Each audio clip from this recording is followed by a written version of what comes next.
just meditating when this transition time is happening from daylight to night.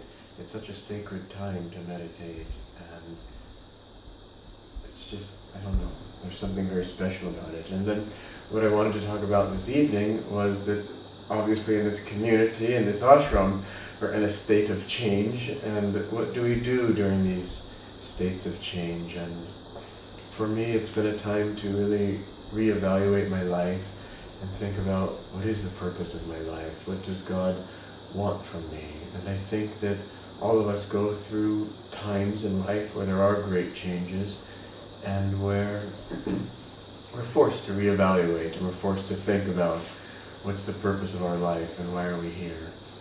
And for me, it's been a time to come back to the basics, a time to really think about what's important and what do I want to do.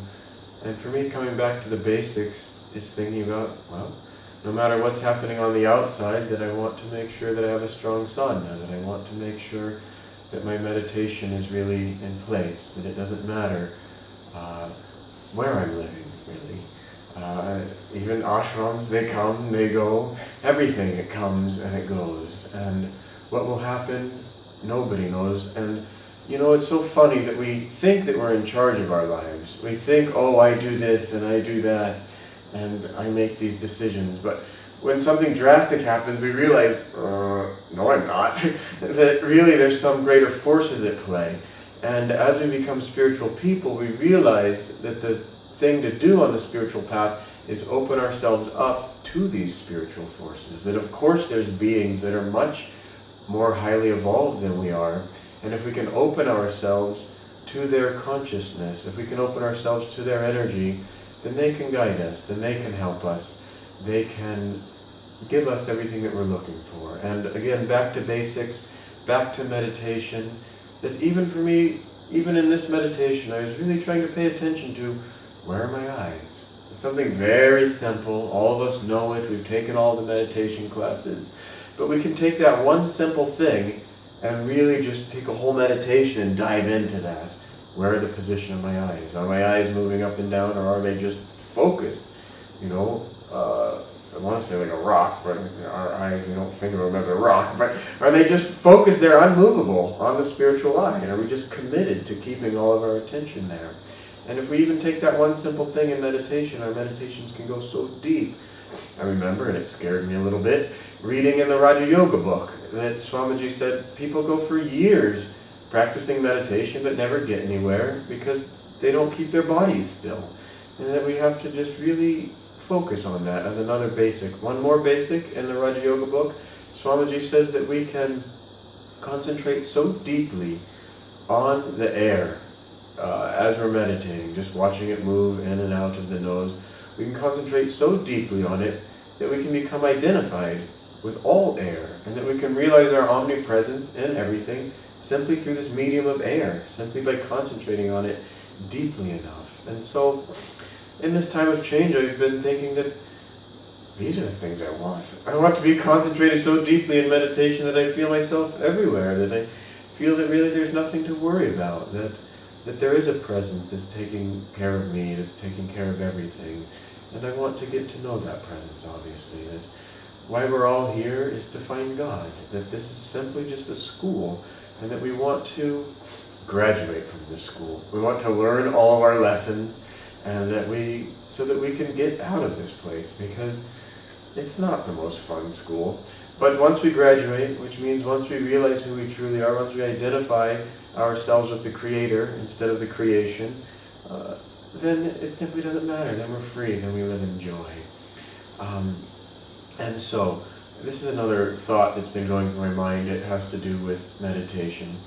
Now, we all know it's just cliche at this point, everyone that's here, that people say, oh, when you die, that you don't take anything with you, you can't take your money, you can't take your car. We all know that. And then people say you take your consciousness, okay. But you know, there's another interesting thing that we take, and that's our friendships. You don't think about it, but it's really important.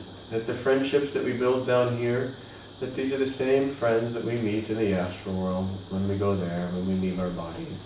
And that it's all of those friends that we take with us on this very, very long journey to God realization. And that, soul friendship, that's such an important thing. And to be cultivating that. And when do we really cultivate that? In the difficult times.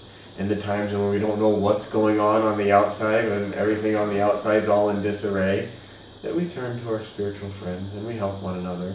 And in the times of stress and difficulty, that's when those friendships, the bond becomes really solidified. It's when it becomes so deep.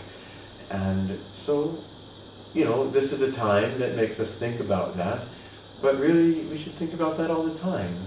And that we should be cultivating these soul friendships. And speaking about soul friendships, that these are something that, if they're on a personal level, in the end it doesn't work. That Swamiji said that familiarity, actually Master said this, familiarity breeds contempt.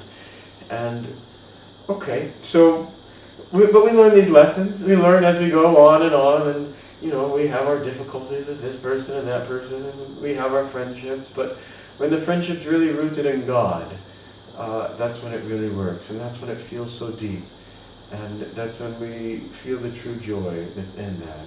And Master had these relationships. I think so often of Master and Sister Gyanamata, and how deep their relationship was. How Sister was so in tune with Master that she knew his every thought. And that's the attunement that we're looking for with the Masters. That's actually the true friendship that we're looking for. That it comes through the Guru. And that we have to have a Guru to make it on the spiritual path. To think any otherwise is just purely ego. To think, I can do this myself. I'm smart. I got a degree in this. I can figure it out. It's just nonsense. That I love in the autobiography of a yogi when Sri Yukteswar, dematerializes his body and materializes his body in front of Master, and then Master's telling that story to his friend Dejan, and that fellow says, "Wow, this makes any university in the world look like a kindergarten compared to all the things that we can be learning on the spiritual path." And even though we might not have the experiences that are in Autobiography of a Yogi every day, these big experiences are there for us to experience in this lifetime. But we have to earn these experiences, and we have to earn those from God. And that God gives us what we're ready for when we're ready for it. There's another thing that I just wanted to talk about today. And this was an experience when I was new on the path. Dharmadas Ji, he invited me and others to Bangalore. I think he'd been there once before to kind of check it out. And then he brought a group of us on the plane that we shipped down all these books, and he put on a free lecture. And this thing was huge. I don't know how many hundreds of people were there, but I don't know. These things grow in our minds, obviously, as time goes on, and I don't want to exaggerate, but maybe 300 people, 400 people were there. And I was manning the books at that time. And I was at the book table, and people, well, what's this book about? I don't know. They said, I'll take it. Okay. And I sold all the books in 2 days, 1 lakh worth of books, just. And there was just this energy in the place. People just, they wanted God. And all the great acharyas were there, giving the lectures and serving everyone. And I was just in the back selling books, but I really could feel this energy. I was just floating on this thing for a few days. Also, I was new, and all of these acharyas that had been with Ananda for so long, they were staying up till 1 a.m, entering all these names in the database. They were awake at 5:30 or 6, I don't remember what it was, meditating, and I was just, struggling. Who are these people? What's going on with their seva, which is the other half of this back to basics. But it was a real moment for me to get to see what seva was all about, what these true devotees were all about, who would just go, serving God, and then wake up and go on the inside in meditation, and just, back and forth, working their spiritual life intensely with effort. And it was a real wake-up call for me. Part of me was a little scared. Is this what I signed up for in the ashram? This is a little early to be waking up when I stayed up that late, doing all this work. And we have to find balance too. It's not always just go, go, go.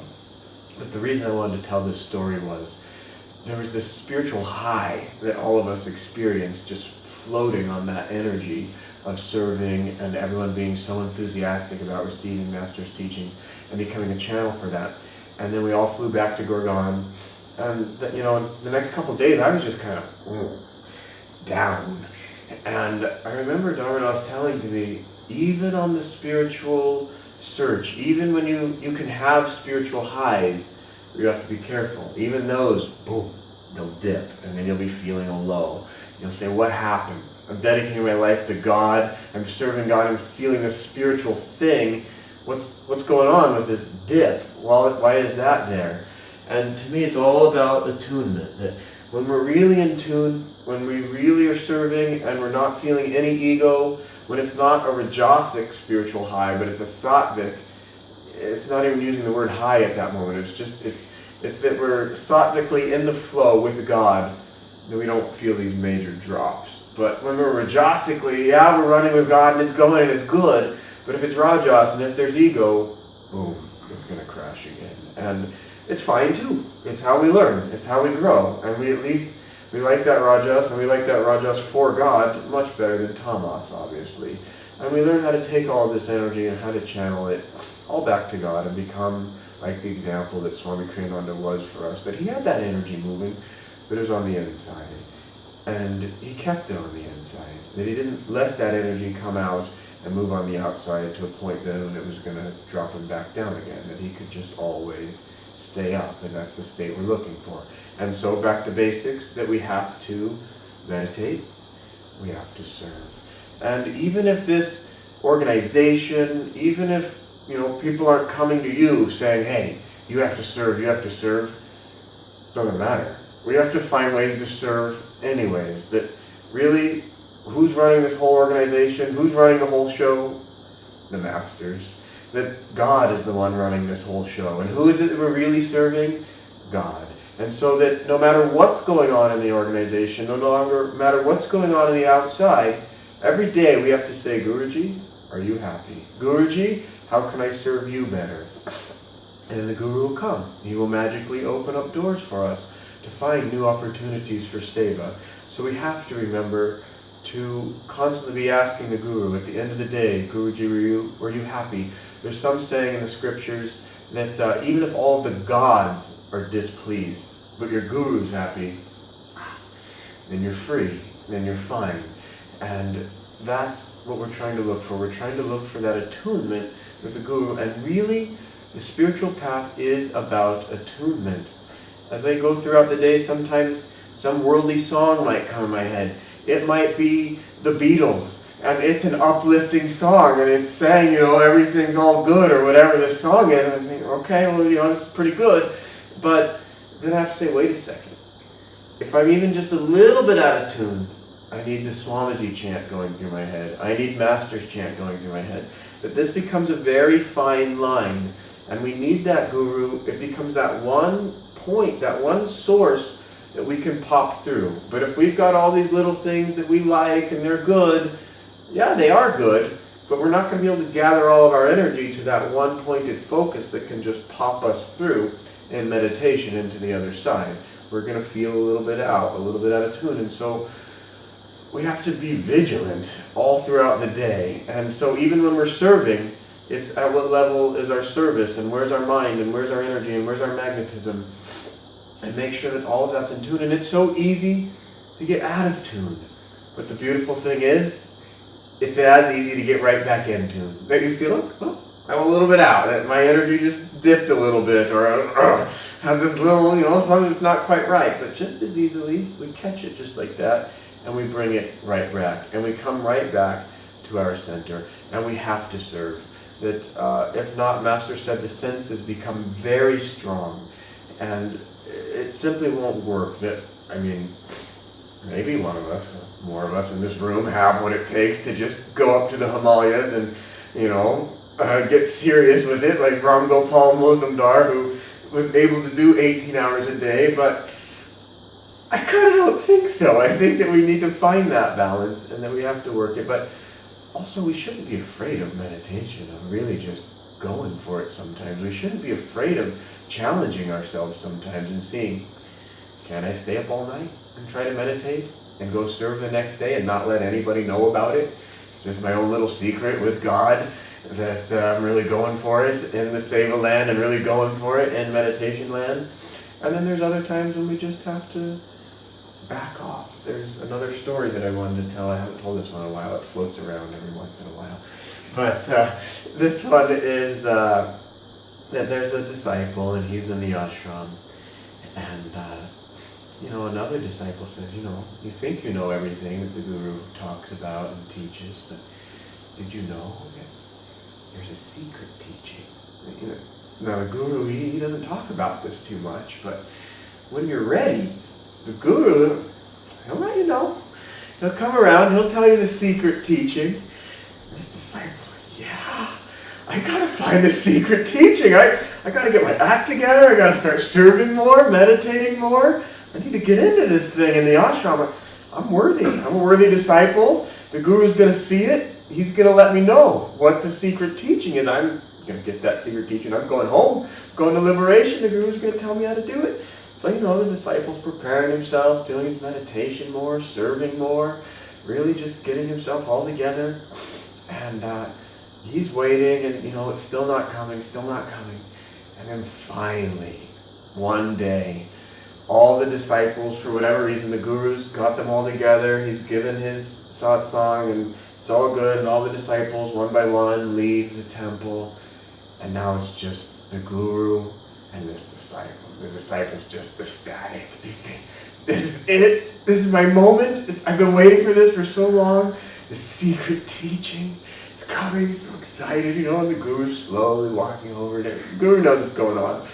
Slowly, and then in his right ear, he whispers, take it easy.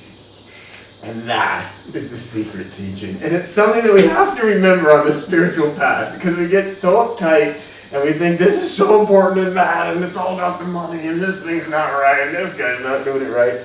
But if we lose our sense of humor, if we can't just laugh, if we forget that God's the one running the whole show anyway, and this whole thing is just a dream.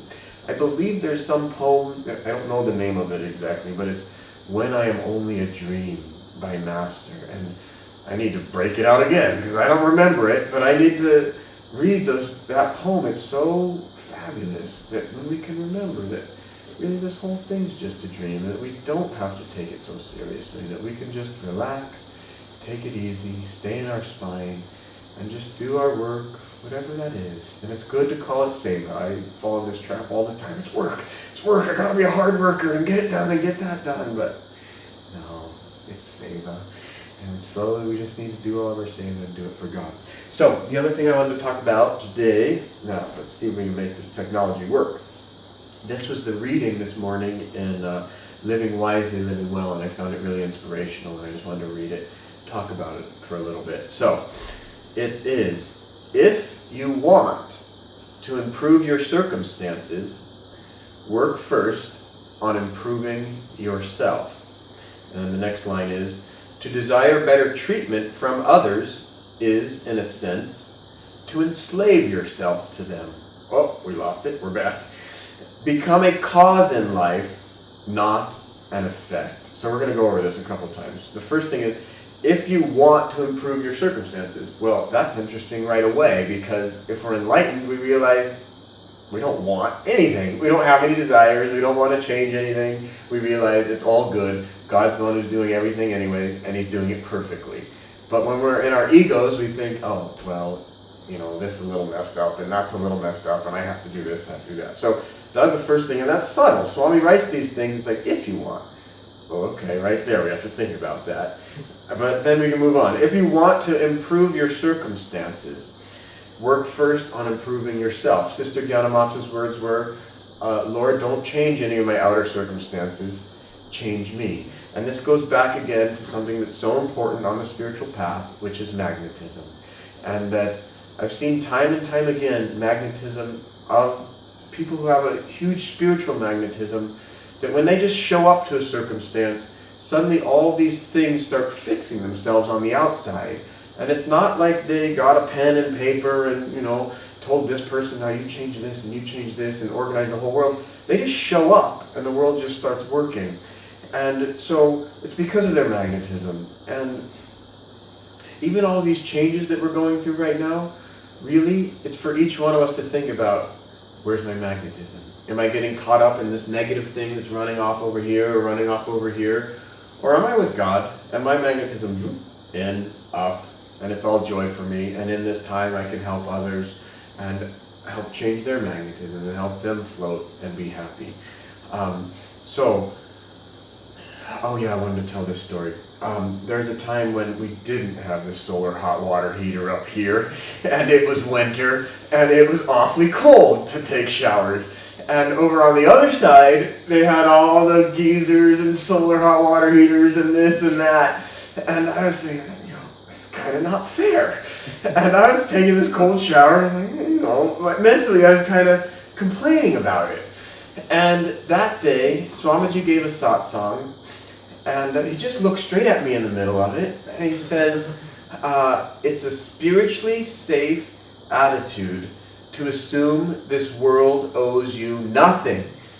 Oh, that hit me like a ton of bricks, because it's so easy for us to think, I don't have a geyser, and this isn't right, and why me, why this cold? But it was just like, that's right, that everything's inherently neutral. Master's words, what comes of itself, let it come. And if it's a cold shower today, okay, it's a cold shower today, I'm not going to die. But it comes back to, what's my inner magnetism all about? Is my inner magnetism going down and complaining about this thing? Or is it coming up? And I always feel that Sri Yukteswar is pleased when I take cold showers, that he writes somewhere in the Holy Science that, cold showers they help your magnetism, and that warm showers are demagnetizing. Anyways, that's an aside. But the real point is, can we stay magnetized on the inside? And can we stay up? So let's keep reading this thing a little bit further here. Right, so if you want to improve your circumstances, work first on improving yourself. To desire better treatment from others is, in a sense, to enslave yourself to them. Become a cause in life, not an effect. That's huge. I mean, first of all, I've always thought so much of, who am I working for? I don't know. I've always kind of felt like, oh no, I'm a slave to this guy, or I'm a slave to this guy. But when I came on the spiritual path, suddenly I'm happy to work for everybody. There's a time up in the ashram, up in Gurgaon, I don't know, maybe we had 15 people living there or something. And there was one day when I helped every single person in the ashram, whatever little thing I could help. And I just felt so happy of like, I've helped everybody. But what made me make this change on the inside, and we all get into it of like, who are you to tell me, to do this or do that, is when I realized that God's in everybody. And who am I really serving? I'm serving God. And of course, we can't become doormats. If someone's asking you to do some ridiculous task and you don't have the time for it or whatever, then you have to say no. But the deal is, you have to say no with love in your heart. I still love you, and I realize you have your things you want to accomplish, and I'm sorry I can't help you. But you can't say it with ego, of like, who do you think you are? I'm not doing that task for you. I got my own important things to do. Can't you see who I am? If we're doing it like that way with ego, it simply just doesn't work. But when we can see that we're serving God and everybody, then that's good. Yet, even at the same time, we have to be so careful, who are we surrounding ourselves with? That magnetism is everything, and that if we're surrounding ourselves with positive people, other people who are here to serve God, other people who talk about God all the time, then we'll be able to keep our energy up, then we'll be able to stay happy, then we'll be able to serve properly. But if we surround ourselves with negative people, then that can go really wrong. And it's a hard thing. It really can be hard. But I think it all works out, and we all learn our lessons. Now there's one more thing that I wanted to say about that. I have to keep getting back to it here. Oh yeah, become a cause in life, not an effect. And when we get caught up in other people's magnetism, when we get caught up in, it's almost when we get caught up in other people's egos. then we're caught up in the game, and then we're not a cause, and then we can't even think clearly. It's just like we're going with the flow of Maya instead of stepping back and realizing from every moment, am I acting from my own center? Am I doing what God wants me to do in this moment? And it's so easy to get caught up in Maya, that Maya's such a strong force, and we learn to realize how strong it is when we battle in meditation, when we even strive just to keep our eyes up at the point between the eyes, or when we strive to go deeper and deeper and not move in meditation. Then we realize how powerful Maya is, how it can just put a thought in our mind and suddenly we're moving our body subconsciously and we're not meditating and we're not where we want to be, on point, in focus. I want to share this other story with you. And that's, we had a choir practice one time, and there's the song that Swamiji wrote, Isis comes, await the day. And it kind of goes through these steps of meditation. Still your heart if you want to pray. Still your mind if you want to pray. Still your soul if you want to pray. So we were singing this in choir because we couldn't get it right. So we sang it over and over and over again. And then after choir practice, I came to my little meditation space in my room. And somehow that song just kept going through my mind, and I went with it. And I meditated on that song, and I just kept meditating on still your heart if you want to pray, still your heart if you want to pray, until I felt some kind of stillness in my heart. And from that level then, it was like a building block that I could stand on and reach up to the heights of spirituality on the inside, up into the light. From that still heart and still emotions, then I could still my mind then. It was much easier as we become interiorized to start realizing how the mind works and how to get it calm. And then even from that, we can go so deep in meditation that we feel that our minds are completely still. And then even then, there's a soul level of bliss. And there's even soul levels, like there's levels of stillness that just go so deep that we have to experience in meditation. That we have to go that deep in meditation so that we feel that joy in meditation, so that everything else on the outside looks like stale cheese. And we don't want the stale cheese, we want the good cheese. But we have to experience that cheese on the inside.